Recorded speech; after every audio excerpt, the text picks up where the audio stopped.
I wasn't able to get those mega fights, so this is my mega fight. This is my moment. No, look, there's I always say I respect Terence Crawford. He's a very talented fighter, but Who cares? In reality, what the fuck? Canelo just dropped his reaction to Crawford's knockouts, and boxing fans are losing their minds. He gives Crawford props for dismantling Spence, but then throws serious shade, questioning if that's the only real name on Crawford's resume. The Mexican superstar hints that when they finally meet, we'll get all our answers. The tension is building, and this fight can't come soon enough. Are you tired of people asking you about Terence yet? no, look, there's I always say I respect Terence Crawford. He's a very talented fighter, but he just win one big fight.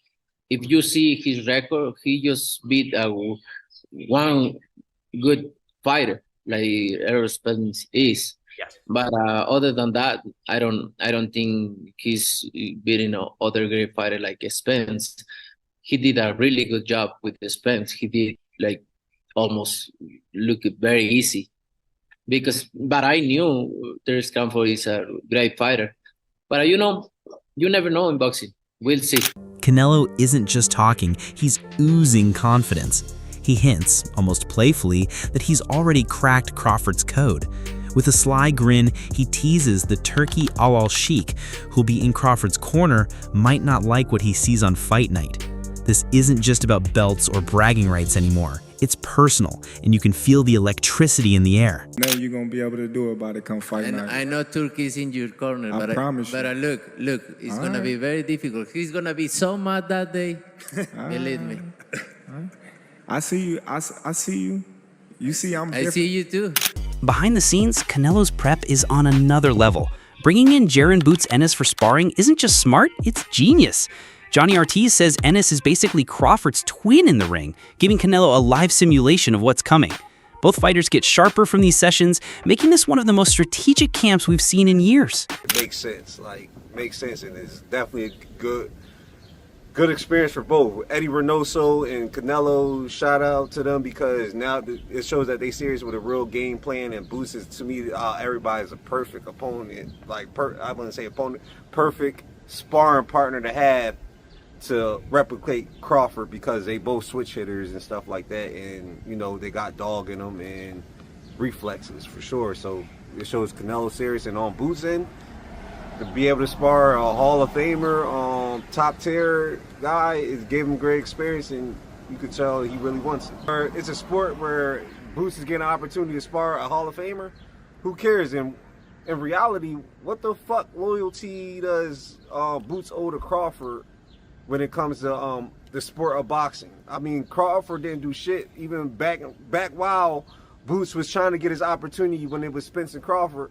Every time Boots' name got mentioned, you heard the Bud Clowns be like, oh yeah, he don't deserve it. Oh, who did he fight? Oh, who this and that, man. I ain't trying to hear that shit. It's like different shit that you need to be woke up outside of boxing. Boxing is a sport.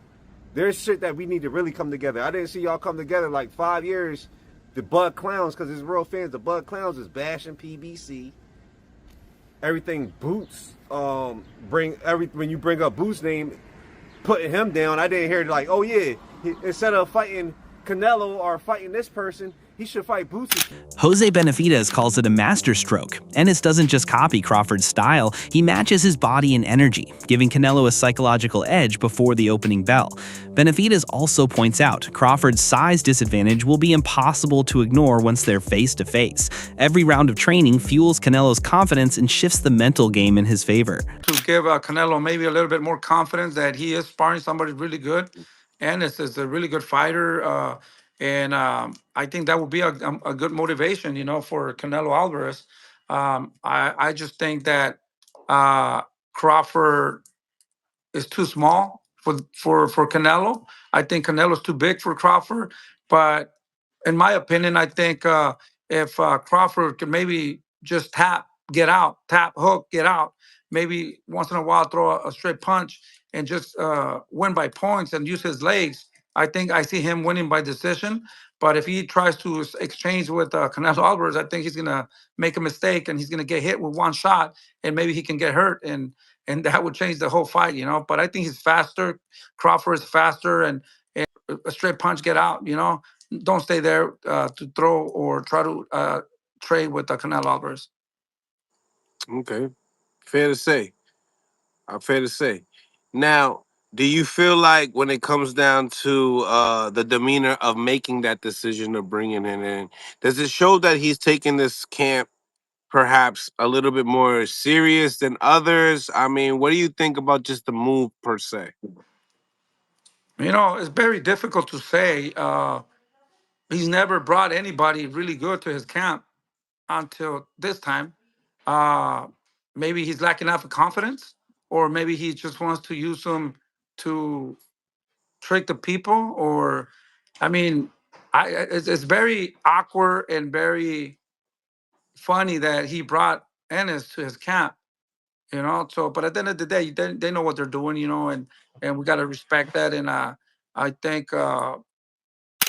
Boxing is exploding right now. The Jake Paul versus Mike Tyson Netflix event shattered records with 65 million viewers, showing just how hungry fans are. Now, Canelo versus Crawford could make history on an even bigger scale.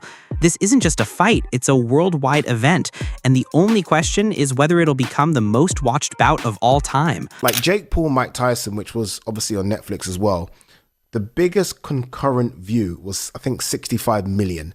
So at one stage of a time, 65 million people were watching that fight, which is crazy, hence why it broke Netflix servers. I do wonder what this does. I think it does around 10 to 15, which is still an incredible number. The problem with these two, and I was saying this morning actually to Gareth A. Davis, like, there's no antagonizer here, is there? No one is willing to play the role of the bad guy, the heel, the bully. And you almost need that a little bit. Like Jake Paul was actually quite smart in the way in which he promoted the Tyson fight. Obviously, look, it's Mike Tyson. But it was promoted so well where Jake was willing to be the guy that, oh, I'm going to fuck up the greatest fighter of all time. You know, he was willing to kind of say all those things and play that role. So people almost tuned in to see him get chinned as well. Neither of these guys are playing that role. Neither of these guys, I don't think, have crossed over massively to non-boxing fans. I mean, to us, they're like gods. But to non-boxing fans, I do wonder how much people know them. Crawford, meanwhile, is all business. He's never ducked a challenge, and his prep is meticulous. He knows bigger opponents like Canelo hate being forced backward, so that's his plan.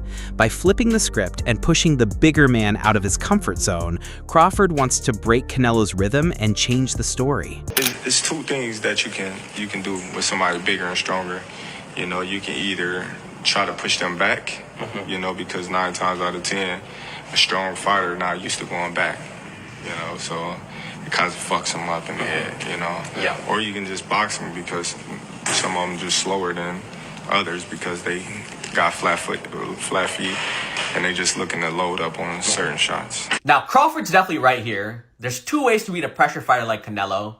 Either you put the pressure back on him, which is where guys like Triple G and Bivol had success, or you use your superior skills and footwork on the outside, which is how Floyd Mayweather won. Now, Crawford, he can't use the pressure approach because he's not as physically dominant as guys like Golovkin or Bivol.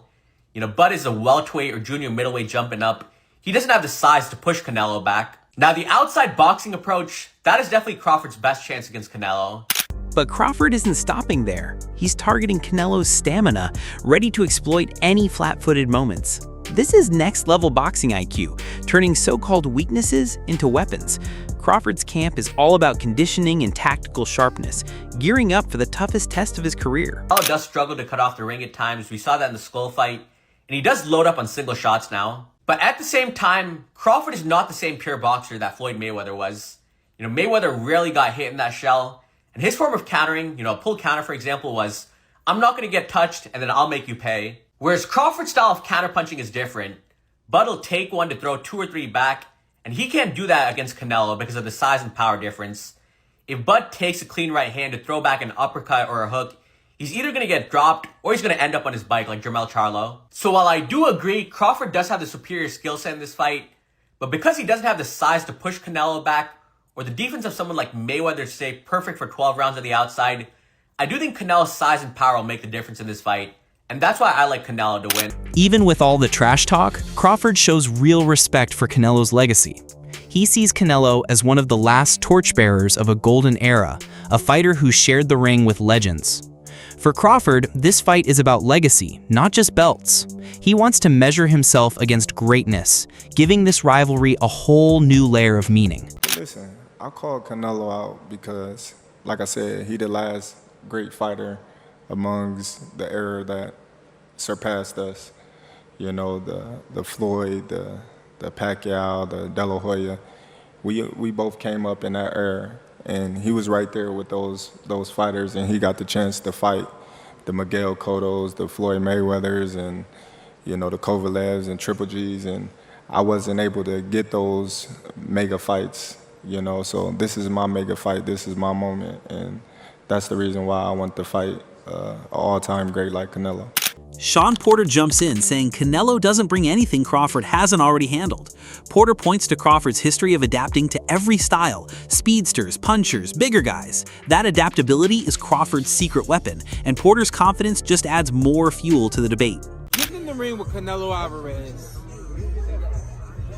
Terence is not going to see anything that he hasn't seen before. No, he hasn't seen this beast on fight night, but he's seen versions of this beast for a very, very, very long time.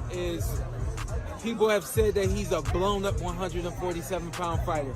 If you remember, he said it was hard for him to make 147 when he fought Errol Spence Jr.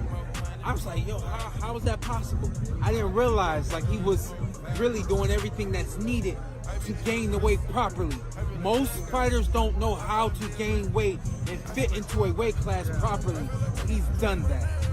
Antonio Tarver reminds everyone it only takes one punch. Canelo's power is the ultimate equalizer. One mistake and it's lights out. Tarver's warning is clear. Crawford may be the more technical fighter, but he needs to be perfect every second because Canelo's knockout threat is always lurking. And Canelo only need one punch. You know what I mean? That really, basically, that's what it boils down to. I think Canelo only need one shot to change the game or change the fight. Crawford gonna have to stay consistent and win out. He's gonna have to get ahead and stay ahead. You know what I mean? And then also looming is the controversy. Can Crawford win a close decision? I could never win a close decision. I never won a close decision.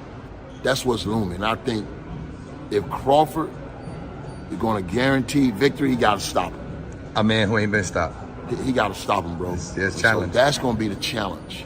So I like Bud. I've always loved Bud, bro. But he in for a hell of a fight. If Saul show up, it's going to be problems. You heard me? Andre Rozier spotlights Canelo's relentless dedication. By bringing in elite sparring like Ennis, Canelo shows he's leaving nothing to chance. This is the mindset of a true champion.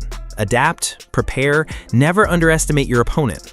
That's why Canelo stayed at the top, and why this fight will show both men at their absolute best. To get ready for Crawford. I would think it would be because he's ambidextrous, as is Crawford, so it can do nothing but help him.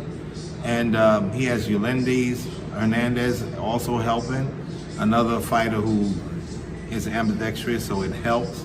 And we just want to see him do what he has to do, because this is a great fight. Who were you initially taking? Is it Crawford, or who were you initially taking? No, I think I'm always under the direction of the bigger, better man. And Canelo's the bigger guy in this fight. And Crawford is my guy.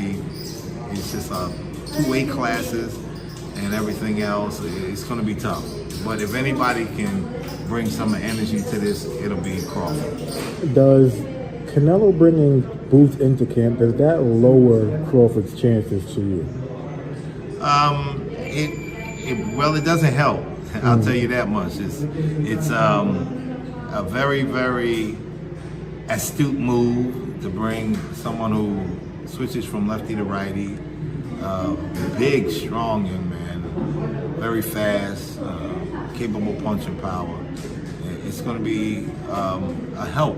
It'll be a help for him. With a Mike Perry brings his own flavor, praising Crawford's skills, but ultimately backing Canelo's unstoppable Mexican power.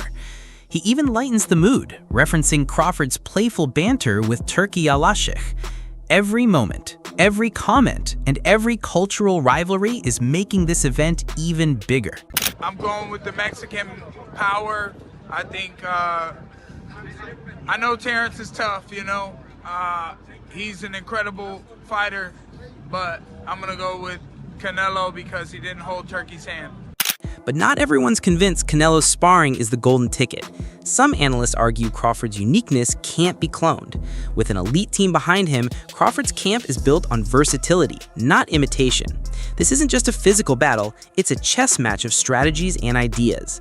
The real question, whose camp will crack the code for victory? Deron Boots Ennis don't talk about nobody. He stayed on himself. He stay in Philly. Yeah, we as supporters and them people as fans, I'm nobody's fan, feel that he may have ducked Virgil Ortiz or Virgil Ortiz ducked him. But hey, man, Deron Boots Ennis don't even give off that type of energy to be out there and to be out there wilding. The man trying to fight Canelo. What's wrong with him getting work with Canelo, bro? That's priceless work. That is sparring. Terence Bud Crawford, the man got Andre Ward. Terence Bud Crawford, the man got Shakur Stevenson. Terence Bud Crawford, the man got Lester Martinez. The man got mad people up there in camp, bro. Mad people in camp. Let that man Canelo get his sparring partners. Y'all got to be up over there scared. Y'all got to be up over there musty. The culture by wearing a Gucci belt. He sold out the culture by wearing a Louis Vuitton belt. We got to stop, bro. We got to stop. Niggas pick and choose when they want to be Malcolm X. Niggas pick and choose when they want to be Huey P. Newton. Niggas be straight up there, up in a white club, looking for the girl with no rhythm. Yeah, her right there. She don't dance good enough. I think I get stopped, bro. Y'all got to stop, bro. All right, fight fans, who do you think has the mental edge going into this clash? Canelo or Crawford? Drop your predictions in the comments, smash that like button if you're hyped, and make sure you're subscribed so you never miss our latest boxing coverage. The countdown is on, and history is about to be made.